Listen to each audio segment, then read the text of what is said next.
They didn't just stop a ship. They cracked open a 40-year secret that China desperately needed the world to never see. And what American forces pulled from those containers is now sitting in a laboratory, being analyzed, being documented, and being held as the most powerful piece of diplomatic leverage in the world right now. Stay with me because this story doesn't end at sea. It ends in a negotiating room where the United States just walked in holding all the cards. On the morning of April 19th, a cargo vessel called the MV Touska was steaming at 17 knots through the North Arabian Sea. It had departed from Zhuhai port in southern China, a port previously identified by the Washington Post as a location connected to Iranian weapons procurement. Its destination was Bandar Abbas, Iran's primary southern naval and commercial port, approximately 6,000 kilometers away. The USS Spruance began issuing warnings. Those warnings continued for 6 hours. 6 hours during which the ship's operators made a calculated decision to keep moving.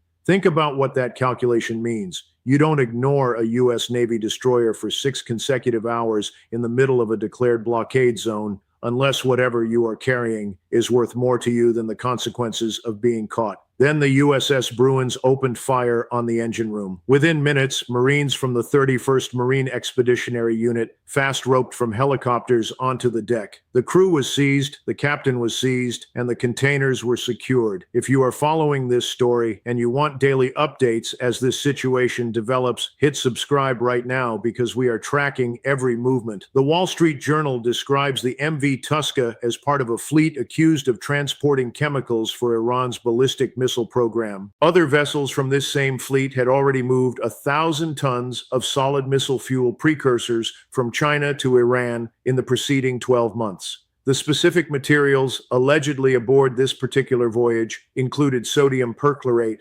electronic components, and metal pipes. Sodium perchlorate is not a civilian commodity. It is a primary oxidizer in solid rocket fuel. Without it, Iran's Shahab and Ahmad-class ballistic missiles, weapons capable of striking targets from Riyadh to Tel Aviv to American military bases across the Gulf, cannot be mass-produced. If the Touska was carrying sodium perchlorate in quantities consistent with the fleet's past operations, the United States Navy just intercepted a shipment that would have directly fed the ballistic missile production capacity of a regime actively firing at American allies throughout this crisis. Trump confirmed the implication without confirming the specific cargo. Standing before CNBC cameras, he looked into the lens and said, "We caught a ship that had some things on it which wasn't very nice. A gift from China, perhaps." That single sentence was not careless. It was one of the most precisely calibrated diplomatic strikes of this entire crisis. Not a formal accusation, not a legal indictment, just the quiet expression of a man communicating to Beijing that he knows exactly what was on that ship, and he is choosing when and where to release the full evidence for maximum effect. That moment has not arrived yet, but the evidence is in American hands and it does not expire. Now here is where the story pivots into something that no diplomatic statement from Beijing can possibly contain. On the exact same day the Touska was intercepted, Xi Jinping had telephoned Saudi Crown Prince Mohammed bin Salman. In that call, Xi explicitly stated that the Strait of Hormuz must remain open as an international waterway. Bloomberg reported it as Xi's most explicit public statement against Iranian control of the strait. China's official position, delivered directly to the leader of the Gulf's most critical oil-producing state, was unambiguous. Hormuz must stay open. Iran's actions were wrong. Commercial navigation must be protected. And simultaneously, a vessel linked to the Chinese defense industry supply chain, departing from a port flagged by American intelligence for Iranian weapons procurement, was running a 6,000-kilometer route toward Iran's primary military port, carrying materials entirely consistent with ballistic missile production. China told the world to keep the strait open while a China-linked ship was running the blockade to deliver the components Iran needed to keep threatening it.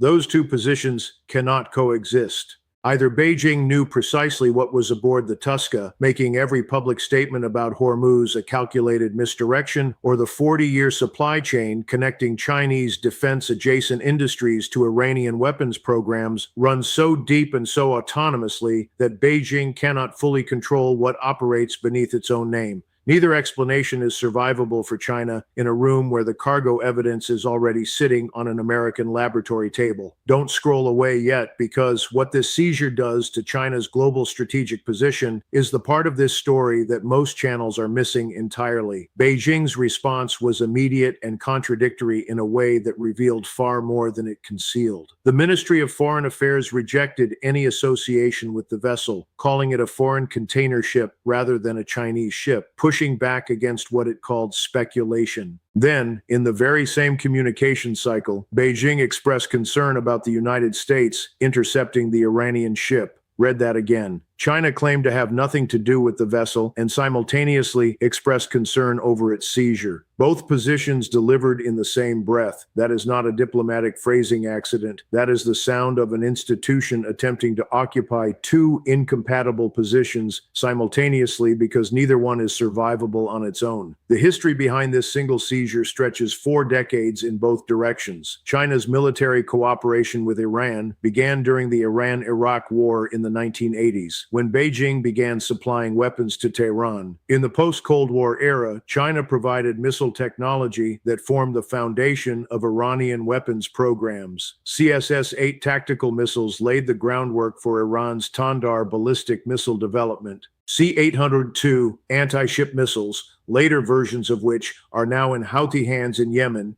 shaped Iran's naval threat posture in the Strait.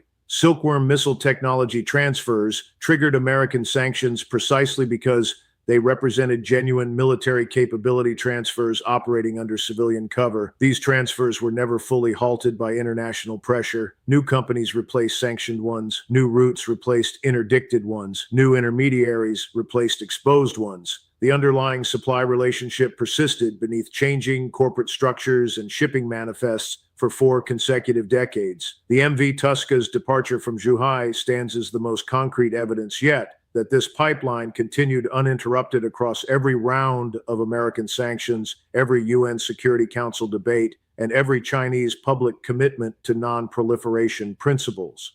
What American intelligence has now assembled from the Touska is not just evidence about one shipment. It is a complete architectural map of the entire logistics network, which companies supplied the cargo, how payment was structured to obscure the transaction chain, which shell companies served as intermediaries, which ports functioned as transshipment nodes, which logistics firms moved material between its Chinese origin and its Iranian destination. Every node that was illuminated by scanning those containers is a node that cannot be used again without guaranteed detection. Rebuilding the network requires identifying entirely new companies, new routes, new ports, new payment channels, and new cover stories simultaneously from the ground up while operating under an economic blockade costing Iran an estimated $500 million per day, while its oil wells are being forced offline, while the IRGC and the diplomatic wing are locked in an internal power struggle, and while the supreme leader remains in intensive care, unable to provide the institutional authority the system requires to function. The United States Navy demonstrated something in the North Arabian Sea that resonates from Hormuz to the Bashi Channel to the Strait of Malacca to the South China Sea. The Touska was not stopped in American territorial waters. It was not stopped inside a formally declared blockade perimeter. It was stopped on the open ocean because American intelligence tracked it from its departure port, monitored its route, assessed its cargo, and determined the moment and location were operationally appropriate for seizure. China's Belt and Road Initiative spent a decade asserting that it had constructed an alternative global logistics architecture independent of American influence. The route from Zhuhai to Bandar Abbas is one of its principal arteries. Chinese investment in port infrastructure from Morocco to Mozambique, from Gwadar to Hambantota, was partly designed to create commercial routes that bypassed American-controlled choke points. The MV Touska just demonstrated that this alternative architecture is not immune. It is not protected by Chinese investment in foreign ports. It is not insulated by China's diplomatic relationships with transit countries. Wherever a Chinese-connected vessel travels, American naval intelligence can find it. Wherever it is found, American naval power can stop it. The geoeconomic pressure compounding all of this is immense. China holds approximately 139 billion barrels of strategic petroleum reserve, covering roughly 120 days of consumption. Beijing has already moved to protect its domestic market by restricting refined fuel exports, but the smaller independent teapot refineries concentrated in Shandong province, accounting for roughly a quarter of China's total refining capacity, were built around one specific economic model: processing cheap sanctioned Iranian crude purchased at a discount unavailable through legitimate market channels. Their margins exist because the oil costs less than market price. When forced to compete on the open global market at full commercial pricing, those margins do not simply compress, they disappear. Below zero margins across a quarter of China's refining capacity does not create an energy problem. It triggers an energy crisis arriving simultaneously as an employment crisis in one of China's most industrialized provinces.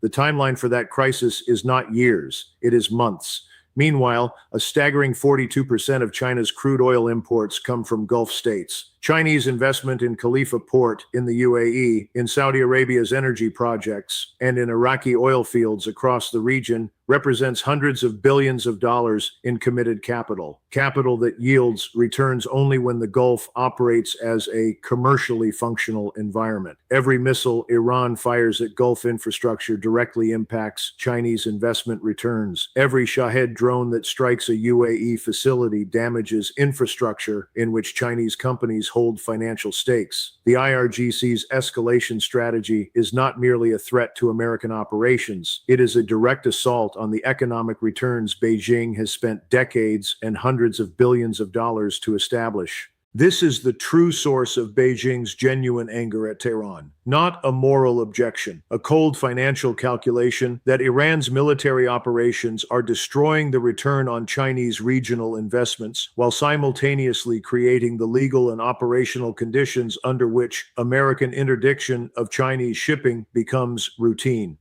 The trilateral Russia-China-Iran axis, once presented as the emerging alternative pole of global order, is fracturing under the specific pressures the Touska has illuminated. Russia's Foreign Minister Lavrov appeared at the Antalya Diplomacy Forum condemning the American blockade, defending Iran's nuclear rights, and expressing solidarity with Tehran. In the very same statement, he announced that Russia stands ready to supply energy resources to China and other countries affected by the crisis. Moscow is performing solidarity while advertising its readiness to replace Iran in the energy markets China desperately needs. Every barrel of Iranian oil that cannot reach China is a barrel Russia can sell at prices Iran can no longer contest because Iran is effectively out of the market. Russia's energy revenues have doubled since the blockade began. China's desperation for alternative supplies is deepening its dependence on Russian energy on increasingly favorable terms for Moscow.